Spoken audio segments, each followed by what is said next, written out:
Happy New Year and welcome to the 27th On the Nail reading organised by the Limerick Writers Centre.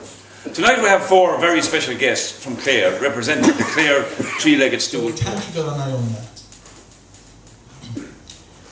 Never mind the truancy of the mind, the trick of allegory, craft become croft, the sacred mast must, the buried become the burnt coracle. Suffice it that once on this island between islands as was, men knew the reality, gazed perilously on the naked graves of their souls.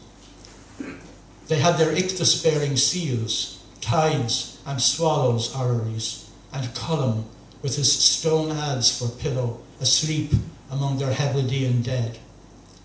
Meanwhile, the mad careering flocks wheel. The distant cries of landed foxes carry the sound.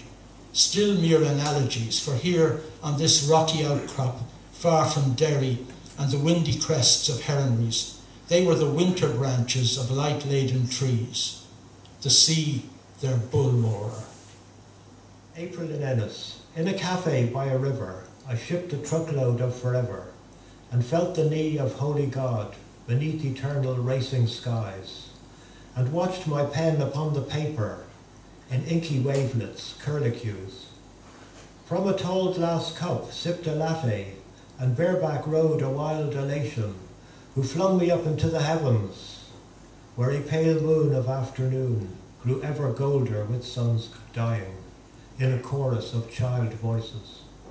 Sizeless, placeless, timeless, living, I watched 2 geese and 7 swans, each mirroring its own perfection in the black and silky waters, under the new white gridiron bridge, and wished a lover sat beside me.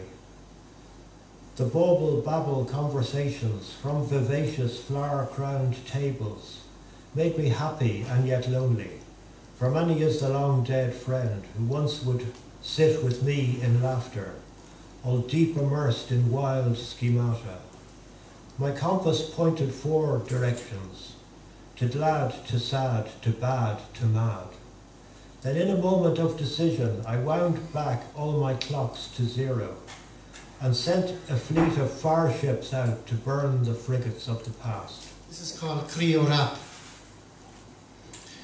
Africa is a hard place, man. I mean, really cool, you know, says the Jamaica Jamba Jig and Rasta man at the jam. Always out of in tree with the wobbling coochie.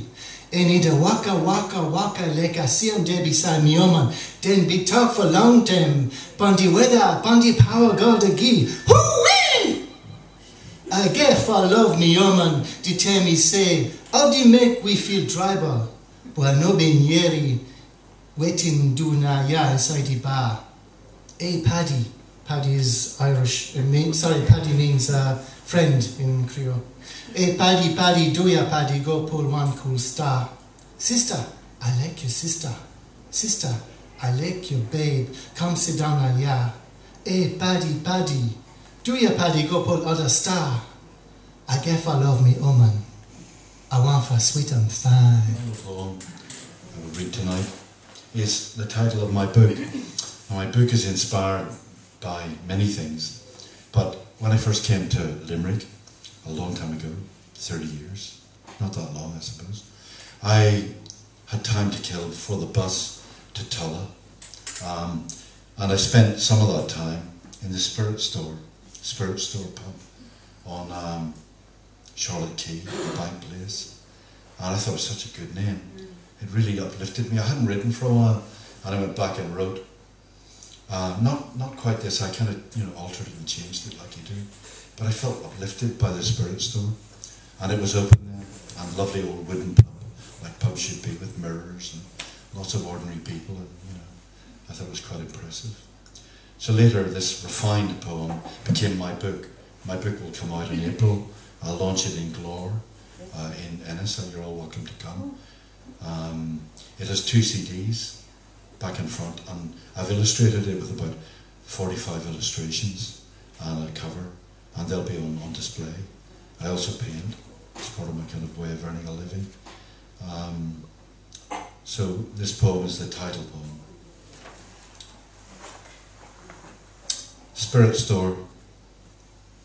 Are they really stored in here, the lively souls I knew, their essences barrelled and bottled, cellared and shelved, labelled and coded? In search of absent friends, I enter from the bright street and greet the dusty dark with reverential hope. Resisting the urge to surge past the crowd and profess my faith, calling ancestral names aloud, I find my way by touch and shuffle through the worshippers in penitential silence.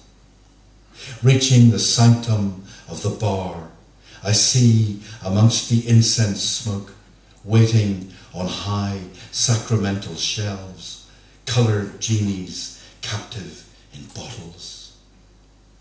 I rub my wallet thoughtfully, and God appears. Name your poison. Bushmills and ice would be nice. My father's favourite drink, I say. And I think of him, long passed away, and raise my glass, a communion toast to Holy Ghosts. Thank you very much.